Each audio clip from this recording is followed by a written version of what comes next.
Hello everyone, it's my pride pleasure to introduce myself. Well, I'm Kaval Kohari. I have done my Masters in Economics and BA too. An amicable welcome to my history class. Hello everyone, welcome back to my channel.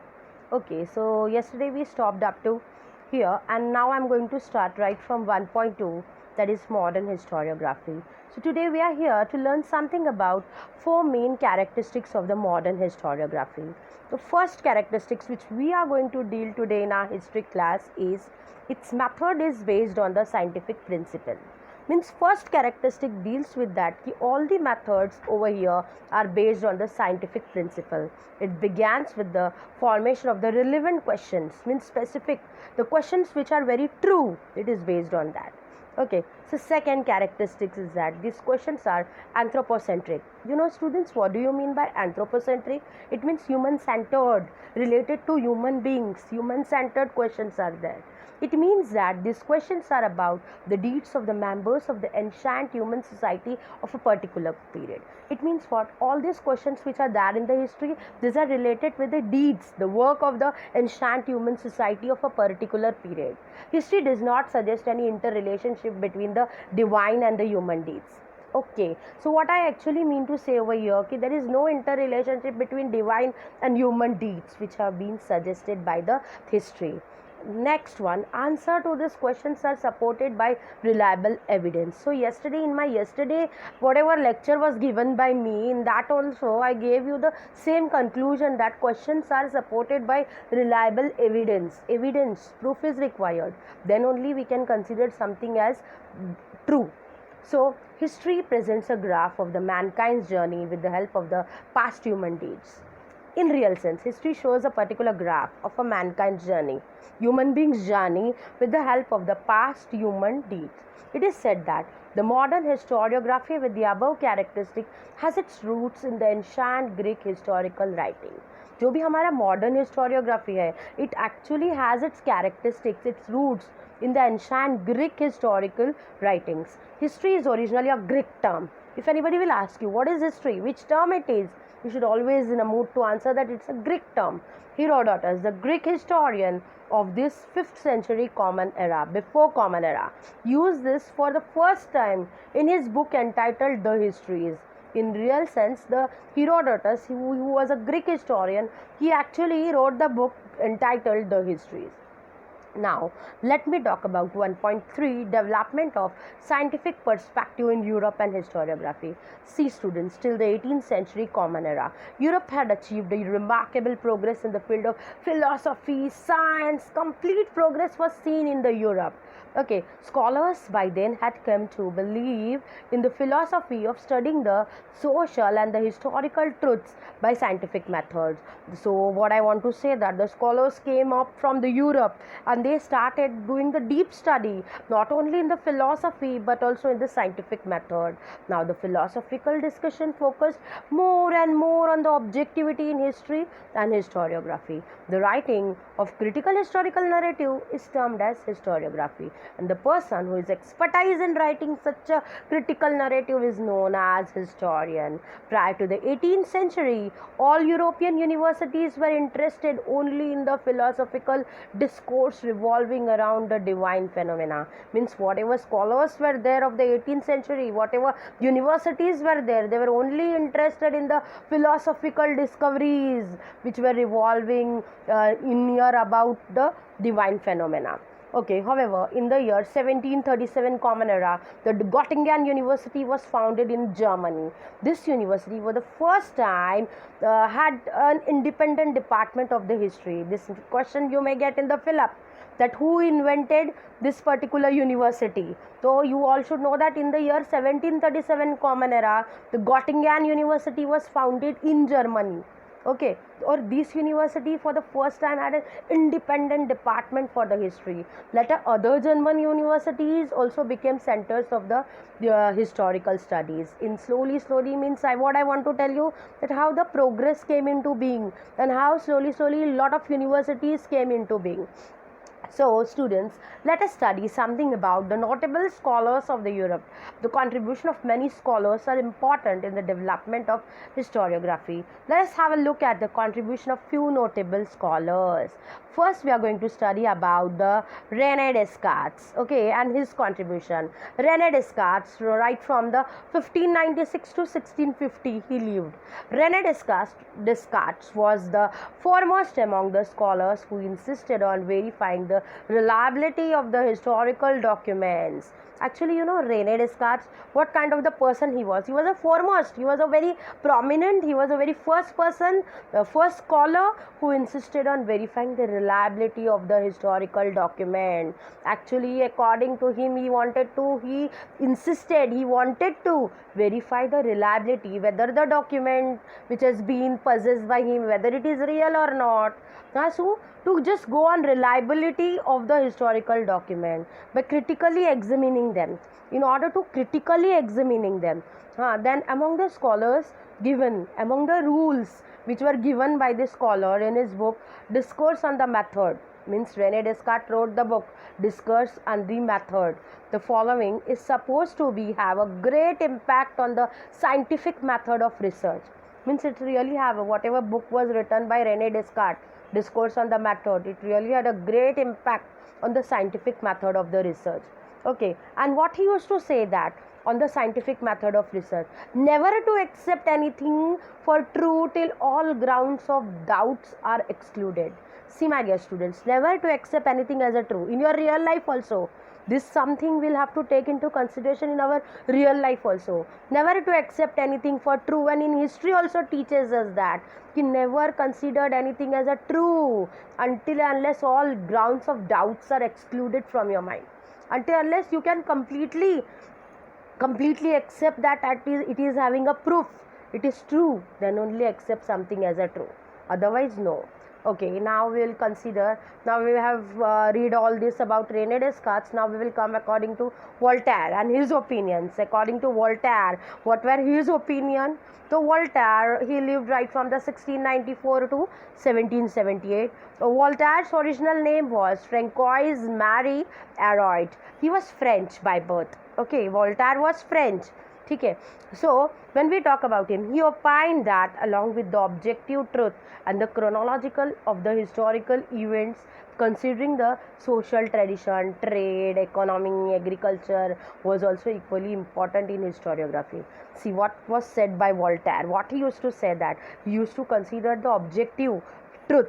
Whatever objective truth is, that he used to go on that, and he used to consider the chronology of the historical events.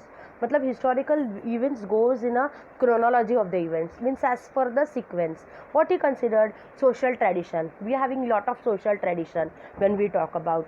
We are having, our culture is different, our tradition is different. Okay, so when we talk about trade means what? Give and take of goods. When we talk about economy, agriculture was also equally important in historiography. Everything is important, right from social tradition, right from economy, right from agriculture, right from trade, everything is important. It gives rise to the thought that understanding all aspects of human life is important for the history writing. Yes, students, it's very true. All aspects of real writing is very important. Understanding aspects of human life is very important. This is said that Voltaire was considered to be the founder of the modern historiography. He has given that kind of the position, founder of the modern historiography, students. Georg Wilhelm Friedrich Hegel. Now we will consider what were the views of the Georg Wilhelm Friedrich Hegel. He lived right from the 1770 up to the 1831. Hegel was a German philosopher. He belongs to Germany. He was a German. He insisted that historical reality should be presented in a logical manner. And what were his views? Historical reality, it should be presented in a very logical manner. By using some logic, in a very systematic way, the presentation of the history is required according to him. To him, the timeline of the historical events was indicative of the progress. There is a timeline. As I explained you yesterday also, the chronology of the events, the timeline of the events, according to him, was very important. It was considered to be the indicator of the progress. He also thought that presentation of the history is bound to change over the time. Yes, students, history change. The presentation of the history, it change as per the time, as new evidence would come forth. Now take for example, there was a time in ancient days where there was complete spread of the disease such as plague, especially in Pune, and this disease took place because of the rats. But when we talk about today's current situation, history has been changed. Now actually whatever we are suffering today, we all are in the pandemic situation of the coronavirus, we are in the COVID-19 situation, but this is going to become a history for the coming generation.